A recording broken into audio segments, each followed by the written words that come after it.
Tak hanya dalam urusan agama, kehidupan pribadinya juga penuh skandal. Elagabalus dikenal sebagai kaisar yang suka berpesta dan melakukan hal-hal yang sangat aneh. Ia memiliki kebiasaan unik seperti menjamu tamu dengan makanan emas dan perak, serta mengurung binatang buas di istananya. Dalam satu pesta, ia bahkan menjebak tamu-tamunya dengan atap yang tiba-tiba terbuka dan menjatuhkan bunga mawar dalam jumlah yang begitu banyak, hingga hampir membuat mereka mati lemas. Selain itu, Elagabalus sering mengenakan pakaian wanita dan bahkan menyatakan dirinya sebagai seorang perempuan.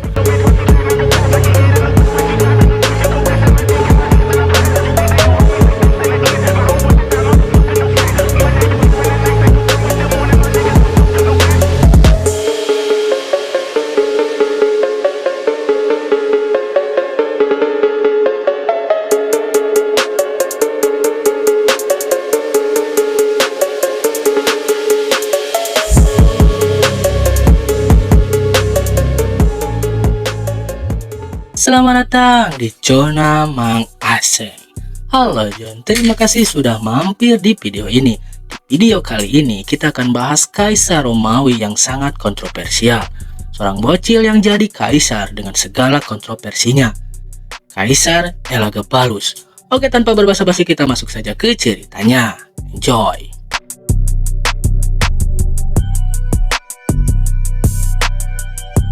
Elagabalus memiliki nama asli Marius Appius Bassianus. Ia lahir pada tahun 203 Masehi di kota Emesa, Suriah, dalam keluarga bangsawan yang sangat berpengaruh pada saat itu. Ibunya Julia Soamesias dan neneknya Julia Maesa berasal dari dinasti Severan, salah satu keluarga paling kuat di Romawi Timur saat itu. Namun pengaruh terbesar dalam hidupnya bukanlah dari keluarganya yang politisi, melainkan dari agamanya. Di Emesa, pusat kehidupan religius adalah penyembah dewa matahari, yaitu Elagabal. Batu suci hitam yang dipercaya sebagai perwujudan dewa ini disimpan dalam kuil utama kota. Dari kecil, Marius sudah dididik untuk menjadi pendeta tertinggi di kuil ini. Pada usia yang masih sangat muda, ia sudah memimpin ritual sebagai pendeta agung dengan Elagabal. Rakyat Emesa percaya bahwa ia memiliki hubungan langsung dengan para dewa matahari. Namun di luar kehidupan religiusnya, ada satu hal yang menentukan takdirnya, yaitu garis keturunannya.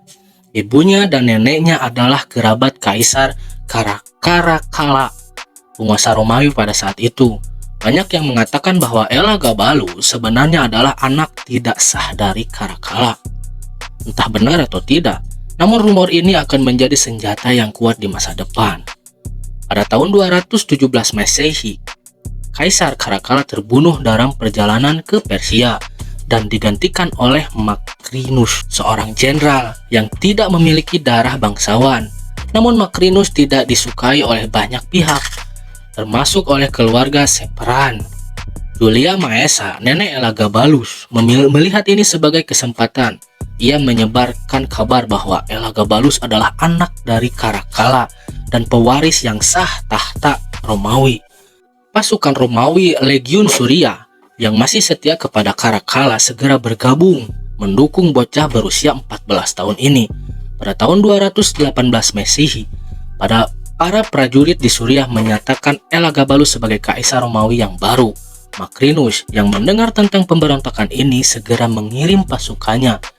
Namun pasukan Elagabalus berhasil mengalahkan mereka dalam pertempuran Antioquia. Macrinus melarikan diri tetapi akhirnya tertangkap dan dieksekusi pada saat itu. Dengan kematian Macrinus, Elagabalus resmi menjadi kaisar Romawi. Namun ada satu masalah, ia masih seorang anak-anak dan ia tidak memahami dunia politik Romawi. Pada tahun 219 Masehi, Elagabalus akhirnya tiba di Romawi. Namun berbeda dengan kaisar sebelumnya yang masuk dengan gagah di atas kuda perang. Ia datang mengenakan pakaian mewah ala timur dan diiringi oleh pendeta dari Suriah. Bagi rakyat Roma ini adalah pemandangan yang mengejutkan. Kaisar baru mereka lebih mirip seorang imam daripada seorang pemimpin militer. Salah satu tindakan pertamanya adalah memperkenalkan kultus dewa matahari Elagabal ke Roma.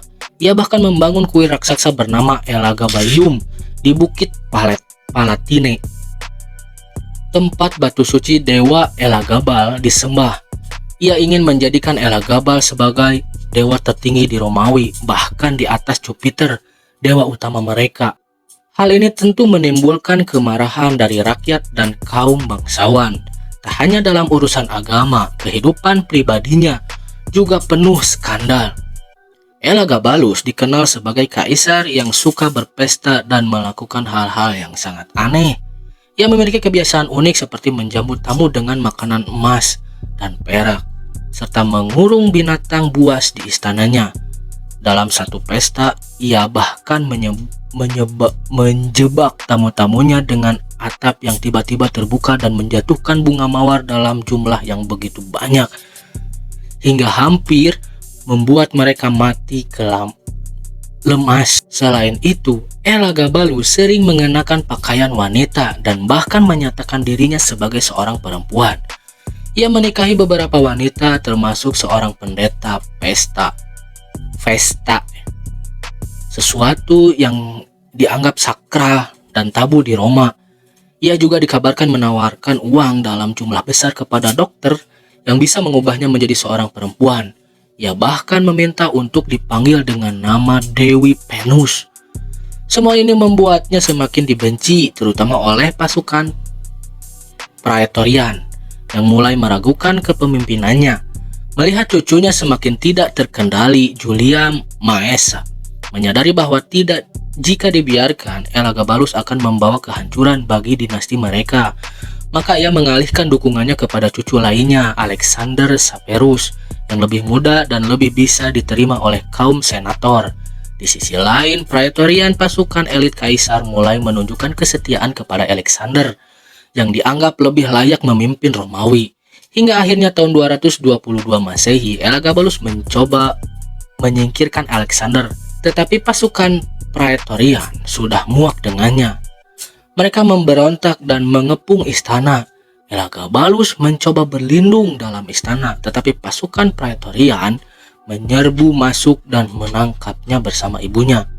Tanpa pengadilan, mereka berdua dibunuh dengan kejam.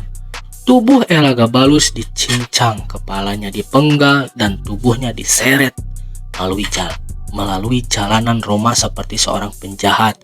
Sebagai bentuk penghinaan terakhir, tubuhnya dibuang ke sungai Tiber, seolah-olah ia tidak pernah menjadi kaisar. Setelah kematiannya, semua peninggalan Elagabalus dihancurkan. Namanya dihapus dari sejarah resmi Romawi dan semua reformasi religiusnya dibatalkan. Alexander Severus diangkat sebagai kaisar baru, membawa stabilitas setelah pemerintahan yang penuh kekacauan. Elagabalus mungkin hanya memerintah selama 4 tahun, tetapi kisahnya tetap dikenang sebagai salah satu kaisar paling eksentrik dan tragis dalam sejarah Romawi. Oke, segitu dulu cerita hari ini. Bagian mana yang menurut kalian menarik? Atau ada bagian yang masih kurang lengkap? Kalian bisa tambahkan saja di kolom komentar. Like video ini kalau kalian suka, share dan subscribe agar channel ini terus berkembang. Besok kita cerita lagi, John. Terima kasih dan sampai jumpa.